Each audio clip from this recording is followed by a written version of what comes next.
Hi everyone, నా పేరు Nanda and welcome to my channel Nanda's journey. ఈ రోజు మనం మలేషియాలో చారిత్రక మరియు సాంస్కృతిక నగరం మలాక్కా సిటీ సందర్శిద్దాం. ఈ వీడియోలో కౌలాలంపూర్ నుంచి మలాక్కా సిటీ వన్ డేలో ఎలా కవర్ చేయాలో చూపిస్తాను. మలాక్కా సిటీ యొక్క చరిత్ర మరియు విశిష్టత ఏంటి, మలాక్కా సిటీలో చూడవలసిన ప్రదేశాలేంటి, ఆ ప్రదేశాలను ఒక వరుస క్రమంలో ఎలా సందర్శించాలి, ఈ విషయాలన్నీ డీటెయిల్డ్ గా 1 by 1 తెలుసుకుంటూ మలేషియా చరిత్ర తెలుసుకుందాం రండి. నేను కౌలాలంపూర్ నుంచి మలాక్కా సందర్శించడానికి డే టూర్ బుక్ చేసుకున్నాను. క్లూ క్యాప్ లో బుక్ చేసుకున్నాను. మన కరెన్సీలో 2200 పడింది విత్ లంచ్. మనం డైరెక్ట్ గా కౌలాలంపూర్ నుంచి రెగ్యులర్ బసెస్ లో మలాక్కా వెళ్లి మలాక్కాలో వెహికల్ మాట్లాడుకొని లోకల్ ప్లేసెస్ కవర్ చేయొచ్చు. అందరికీ సులువుగా ఉంటుందని, అదేవిధంగా అందరికీ ఇలాంటి సర్వీస్ కూడా ఉంటుందని తెలియజేయాలని డే టూర్ బుక్ చేసుకున్నాను. Bus pickup point Berjaya Times Square. KL Sentral నుంచి 5.5 కిలోమీటర్లు ఉంటుంది. కేఎల్ సెంట్రల్ నుంచి మోనో రైల్లో IMBA స్టేషన్ కు వెళితే దాని పక్కనే బెర్జయా టైమ్స్ స్క్వేర్ ఉంటుంది. నా హోటల్ కి సమీపంలో తున్ సంబంధన్ స్టేషన్ ఉంది. ఇది కేఎల్ సెంట్రల్ నెక్స్ట్ స్టేషన్. ఇక్కడ నుంచి నేను మోనో రైల్లో వెళ్తున్నాను. ఈ మెషిన్ లో టికెట్ తీసుకోవచ్చు. లాస్ట్ వీడియోలో టికెట్ ఎలా తీసుకోవాలో చూపించాను. టికెట్ 2.6 రింగెట్స్. ఇదే మనం వెళ్ళబోయే ట్రైన్. ట్రైన్ లోపల ఇలా ఉంది. ఇదే IMBA స్టేషన్. దాని పక్కనే ఉన్నది బెర్జయా టైమ్స్ స్క్వేర్. ఈ ప్రదేశంలో బస్సు వాళ్ళు పికప్ చేసుకుంటున్నారు. ఇదే మనం వెళ్ళబోయే బస్. నిన్న రాత్రి బస్సు నెంబర్ వాట్సాప్ చేశారు. బస్సు లోపల ఇలా ఉంది. ఇప్పుడు సమయం ఉదయం 8 గంటలు. 8:30కి బస్సు బయలుదేరుతుంది. కౌలాలంపూర్ నుంచి మలాక్కా 145 కిలోమీటర్లు ఉంటుంది. బస్ జర్నీ 2 గంటలు. మధ్యలో ట్రాఫిక్ జామ్ అయితే 2.5 గంటలు అవుతుందని చెప్పారు. అలా 1 గంట ప్రయాణించాక 9:30కి బ్రేక్ఫాస్ట్ కోసం బస్ ఆపారు. ఈ ప్రదేశంలో ఇలా చిన్న స్టాల్స్ ఉన్నాయి. చూడండి ఎంత నీట్ గా ఉన్నాయో. ఇలా రకరకాల మలేషియా బ్రేక్ఫాస్ట్ ప్యాక్ చేసి ఉన్నారు. నేను కాఫీ మరియు చికెన్ బర్గర్ తీసుకున్నాను. Chicken burger 8 రింగెట్స్, coffee 5 రింగెట్స్. ఇక మన ప్రయాణాన్ని ముందుకు కొనసాగిస్తున్నాం. ఇక్కడ ఎడమవైపు కనిపిస్తున్నవన్నీ పామాయిల్ తోటలు. మలాక్కా సమీపానికి చేరుకున్నాం. ప్రస్తుతం మనం అవుట్స్కట్స్ లో ఉన్నాం. సిటీ లోపలికి ఎంటర్ అవగానే ముందుగా సెయింట్ పీటర్స్ చర్చ్ ఉంది. అది సందర్శించడానికి వెళ్తున్నాం. ఇదే సెయింట్ పీటర్స్ చర్చ్. మలాక్కాలో అతి పురాతనమైన చర్చ్. ఇది రోమన్ క్యాథలిక్ చర్చ్. డచ్ పరిపాలనలో పోర్చుగీస్ క్రిస్టియన్ కమ్యూనిటీ కోసం నిర్మించిన చర్చ్. మొదట్లో చిన్న షెడ్ లో ఏర్పాటు చేశారు. 1710లో ప్రస్తుతం మనం చూస్తున్న చర్చిని నిర్మించారు. మలేషియాలో పోర్చుగీస్ మరియు డచ్ వాళ్ళ ఇన్ఫ్లుయెన్స్ కి ఇది నిదర్శనం. చర్చ్ లోపల చాలా బాగుంది. ప్రస్తుతం ప్రేయర్ జరుగుతుంది. లోపలికి అలౌ చేయలేదు. ఈ చర్చ్ కి ఎదురుగా బ్యూటిఫుల్ గార్డెన్ ఉంది. ఎదురుగా కనిపిస్తున్నది చర్చిలో ఉన్న క్లాక్ టవర్. చర్చ్ సందర్శించి ప్రధాన మలాక్కా సిటీలోకి వెళ్తున్నాం. సిటీ చాలా బాగుంది, క్లీన్ గా ఉంది. కాకపోతే బయట మనుషులెవ్వరూ కనిపించడం లేదు. అక్కడ మీకు ఆర్చ్ కనిపిస్తుంది కదా, పూర్తిగా కనిపించదు. సైడ్ నుంచి గమనించండి. ఈ ఎంట్రన్స్ ఏంటి అంటే లిటిల్ ఇండియా ఎంట్రన్స్. కౌలాలంపూర్ లోనే కాదు, మలాక్కాలో కూడా లిటిల్ ఇండియా ఉంది. ఇక్కడ కనిపిస్తున్న హౌసెస్ మరియు షాప్స్, రెస్టారెంట్స్ అన్ని ఇండియన్స్ వే.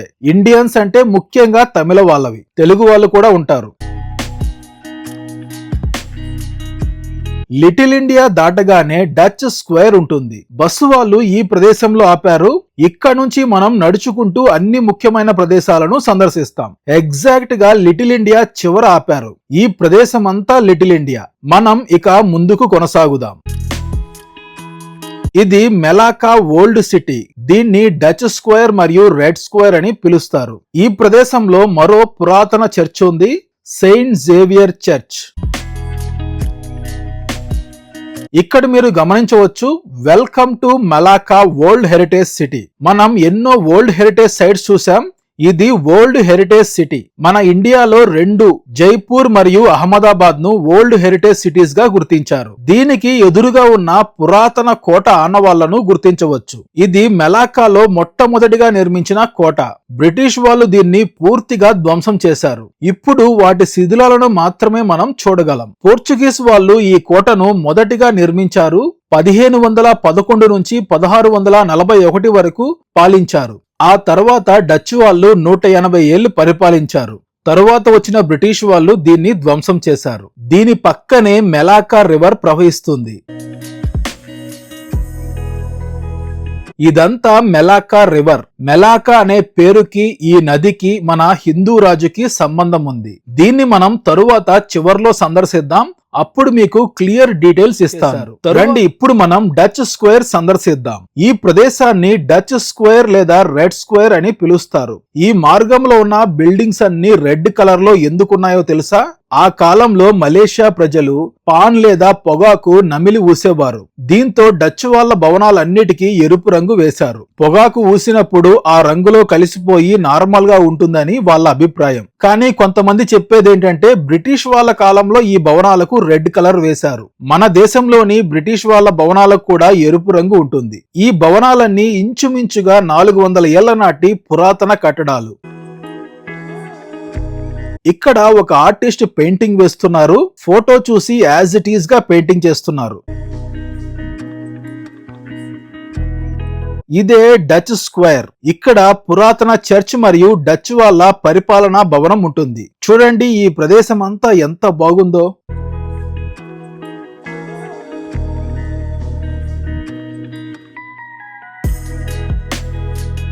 ఆ ఎదురుగా ఉన్నది క్రైస్ట్ చర్చ్.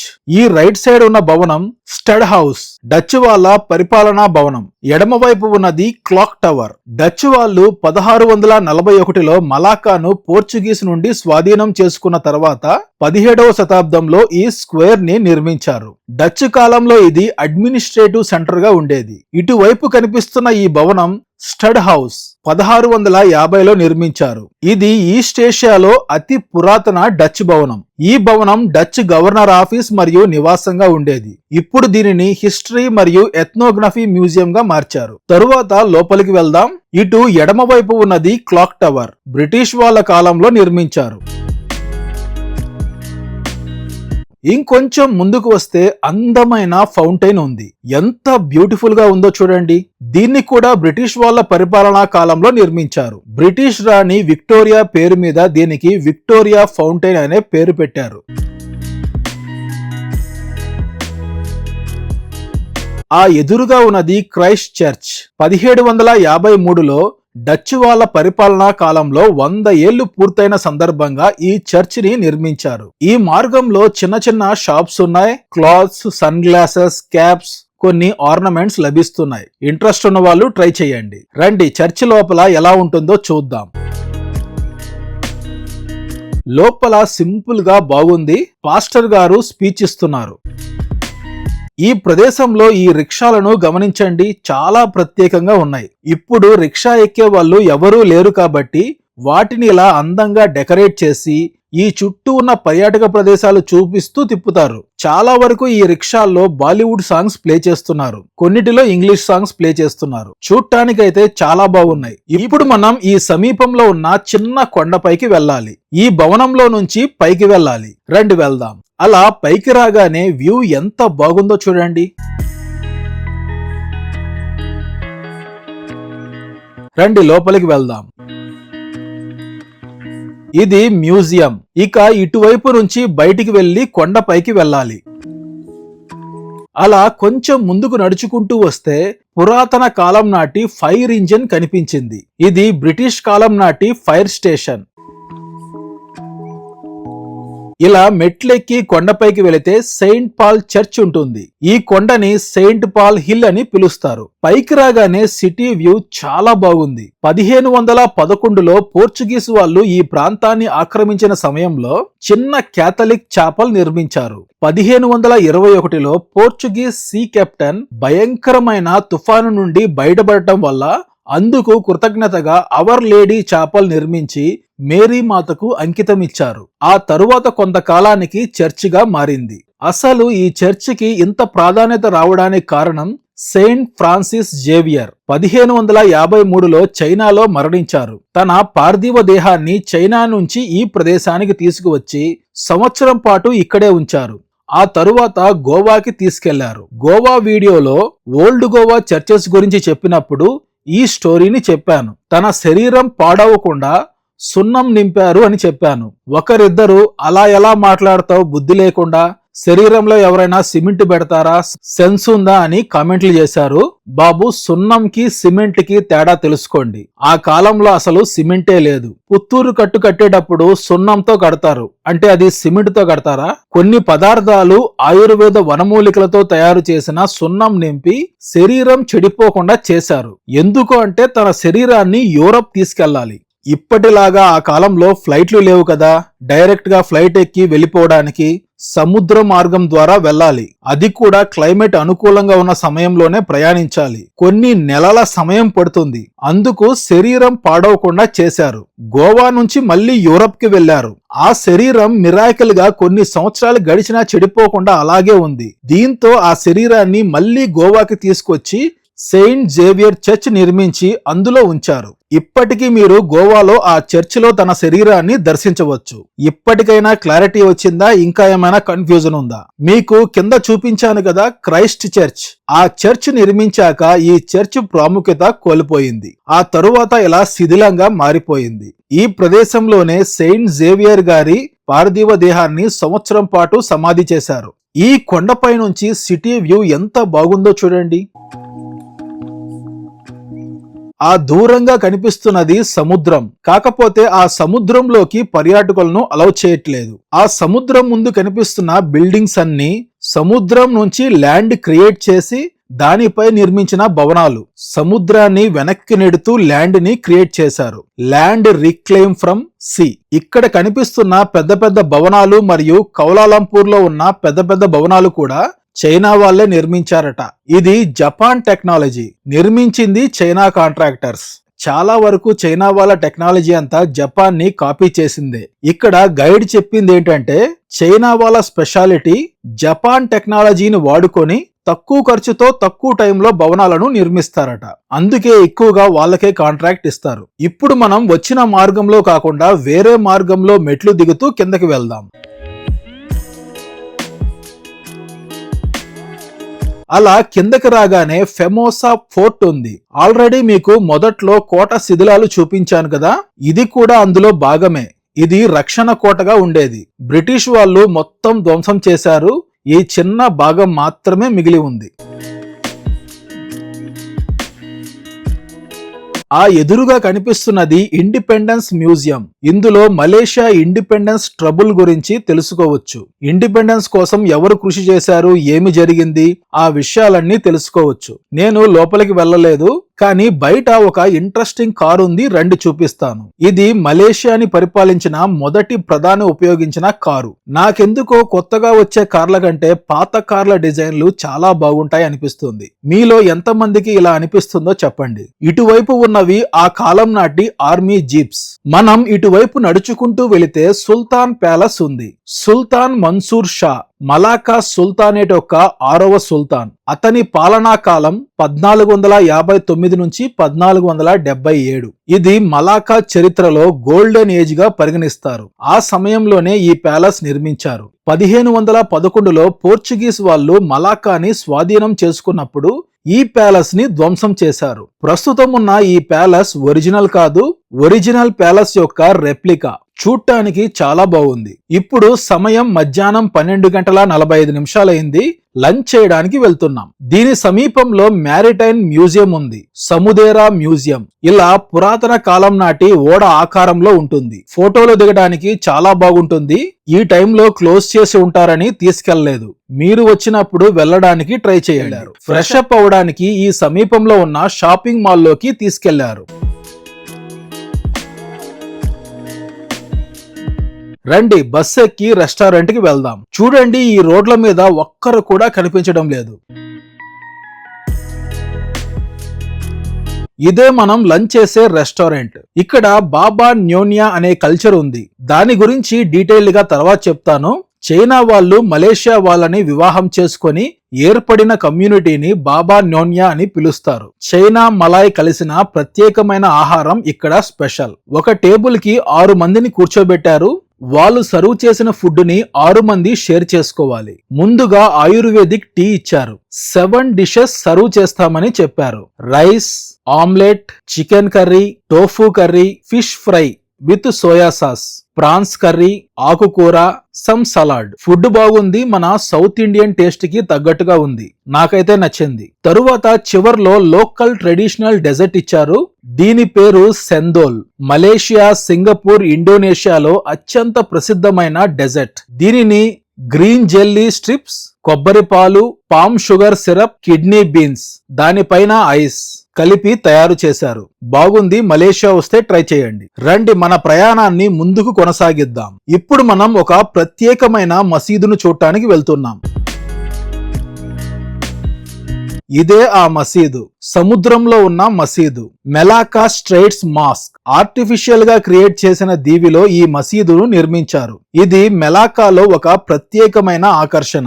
దీన్ని నిర్మించడానికి 10 మిలియన్ రింగెట్స్ ఖర్చు చేశారు. 2006లో నిర్మాణం పూర్తి చేశారు.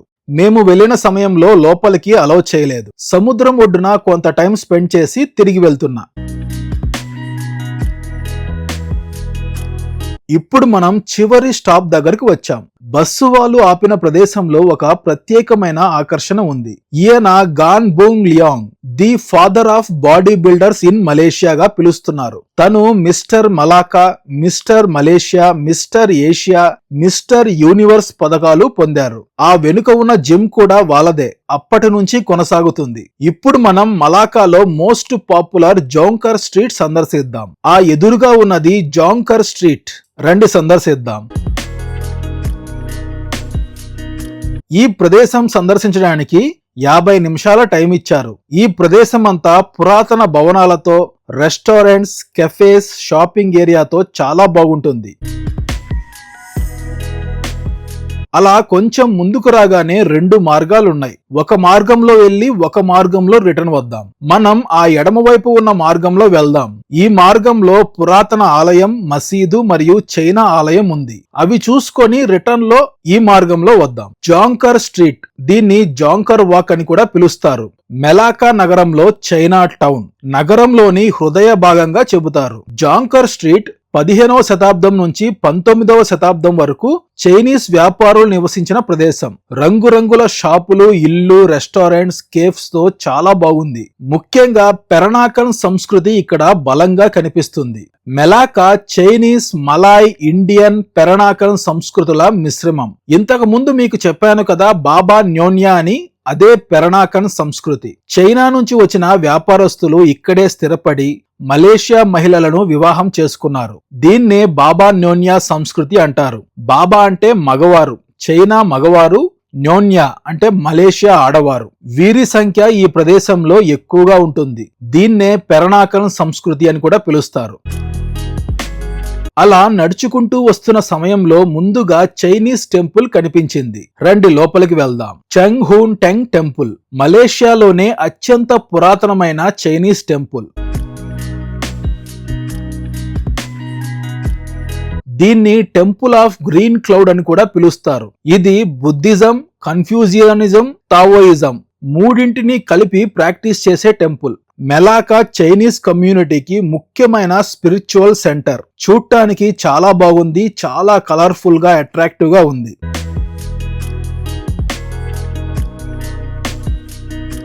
రండి ఇంకా ముందుకు వెళదాం. ఇవన్నీ పురాతన కాలం నాటి భవనాలు.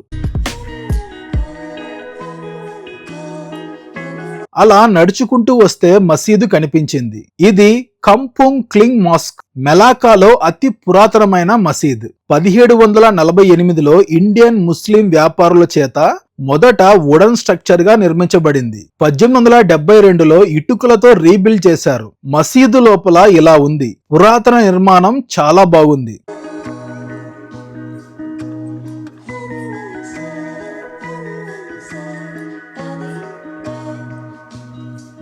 ఇక్కడ నుంచి ఇంకొంచెం ముందుకు నడుచుకుంటూ వెళితే వినాయక ఆలయం ఉంది. ఇదే పొయ్యాత వినాయగర్ మూర్తి టెంపుల్. ఇది మలేషియాలోనే అతి పురాతన ఆలయం. 1781లో డచ్ గవర్నర్ భూమి ఇవ్వడంతో తైవనాయగన్ చెట్టి కమ్యూనిటీ లీడర్ చేత నిర్మించబడింది. మధ్యాహ్న సమయం కాబట్టి ఆలయం మూసి ఉన్నారు.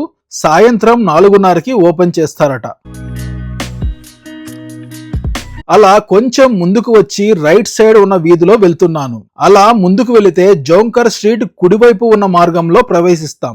ఈ మార్గం చాలా వైబ్రెంట్ గా కలర్ఫుల్ గా ఉంది. ఈ మార్గం అంతా రెస్టారెంట్స్, కెఫేస్ తో చాలా బాగుంది. ఆ పైన చూడండి, వాటిని ఏమంటారో కరెక్ట్ గా తెలియట్లేదు, చైనా వాళ్ళవి. అలా నడుచుకుంటూ జోంకర్ స్ట్రీట్ చివరికి వచ్చాం. రండి మలాకా నదిని సందర్శిద్దాం. ఈ నదికి ఒకవైపు వరుసగా రెస్టారెంట్లు, కెఫేలు ఉంటాయి. ఆ నది ఒడ్డున కూర్చొని రిలాక్స్డ్ గా ఫుడ్ ఎంజాయ్ చేయాలనుకుంటే ట్రై చేయొచ్చు. నేను డే ట్రిప్ కి వచ్చాను కాబట్టి కుదరదు. మీరు కనుక 1 నైట్ ఇక్కడ స్టే చేద్దాం అనుకుంటే ట్రై చేయొచ్చు. అండ్ ఈ ప్రదేశం అంతా నైట్ టైం చాలా బాగుంటుంది.